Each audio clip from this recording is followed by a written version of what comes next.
to develop a bad habit to change. But we can't shortchange our kids. We need them to be healthier. Is there anything that you may do in your house? Anybody have ideas? Things that you know work? Other dinner time ideas that you want to share with everybody else here? Okay. All right. So now we have one more. Now, last scenario. Where's this? School. Oh, creature, welcome home from school. Tell me about your day. I want to hear all about it.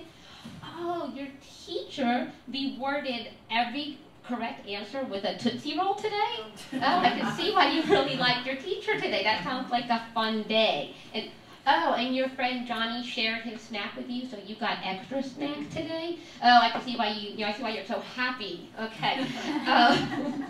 And tell me more about school. What's the, oh, you're telling me now that you want me to give you money so that you can buy snack with lunch, because when you buy this junk food snack, you're supporting your school. Oh, okay.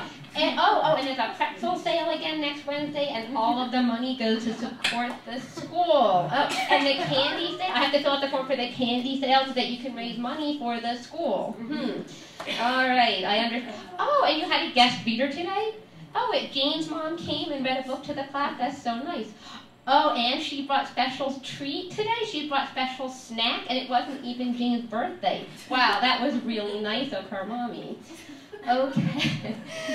So this is our school scenario, and it would, I hear this all the time. My son Jacob, he's helping us out tonight. He came home from 2nd grade years ago and said, you should give me money so I can buy snacks, so I support the school. And I really didn't like the way the school was guilting them and the kids into doing that.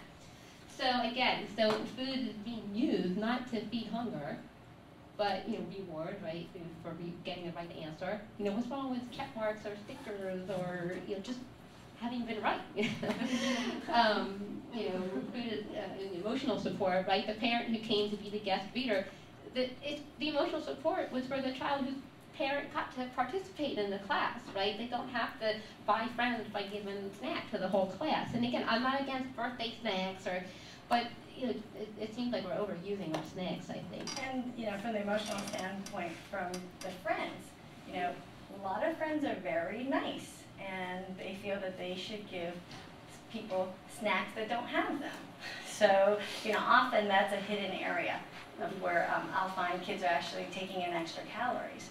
The other hidden area, food as habit, if the child goes to the cafeteria and is in the habit every day of getting what's on the meal plan and a couple snacks, that's what they'll do. And many parents are not aware that the kids are actually going off that meal plan and getting those extra snacks in there. Yes? Yes. Just so you know, I think in Central Bucks School District, parents can ask for what their children purchase so that they can get a log of what kids are purchasing, especially when they have money on an account. Now, do you need to ask? Because I've heard that it's online. So it is online. Okay, Or there's someone parents telling me can this. opt only for their child to get the meal and not The snacks. allot money for snacks. Yeah, so Parents have the option to do that. Right. So that's a really positive change to be able to get to control what your child is buying at school. Any other suggestions of how we can help change our schools? Well, another at our school. At our school, the principal got rid of the birthday snacks, so that they're allowed to bring in, a pencil to share with the friends, but not cupcake or a special treat. So that's a pretty good change. Yeah, I mean, that's another way, because you figure if there's 25 kids in the class, that's 25 special snacks that you get a year, I suppose. Yeah. And anybody else have any suggestions? Or, I mean, as far as, I don't like the guilting the kids into eating the junk to support the school. I mean, I wish we could have fundraisers that sell other things, other than junk. Yeah. I always liked when they sold a wrapping paper instead of food, because I always can use wrapping paper instead of, buying candy or anything else. So And another thing you can do is you can actually plant the idea in the teacher's head in a nice way. I know one parent who what they do is they take all those little tiny pieces of plastic that are gathered over the years from birthday parties. They gather them all up. Those little and plastic-y those little toys. plastic toys, that, you know, the Oh, yeah. top and all those, and she gives them every year to the kids' teachers. So the teacher has something to hand out instead of the candy. Anything else? Okay, so again, what we try to do is give you an idea of, you know, the scope of the problem, you know, with pediatric obesity. What we do in our office to calculate, you know, who is at risk for, who's overweight, who's obese. Giving you again the 5, 4, 3, 2, 1, 0 rules of healthy weight and healthy eating. And we wanted to take you through some common scenarios where sometimes we don't even think about what we're doing, but we're really teaching our kids to eat for the wrong reasons sometimes. And so the question is, can we change the culture of overeating? And can we change the culture? Of course we can.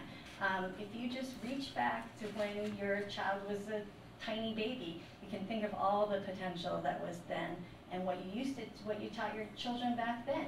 You taught them how to nurse, you taught or how to take from a bottle. As a toddler, as a young child, you taught them how to cross the street. So you've been teaching your child this entire time. It's just a little tough when our society has a culture that encourages the overeating as the standard.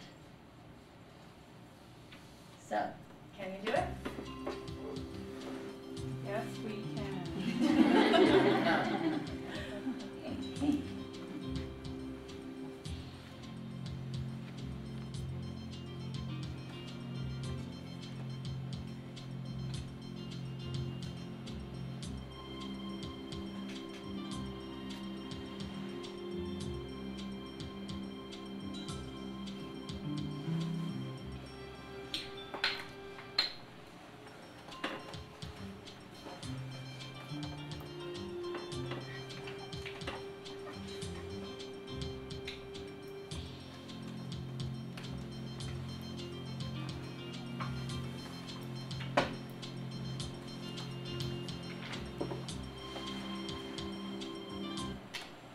Well done.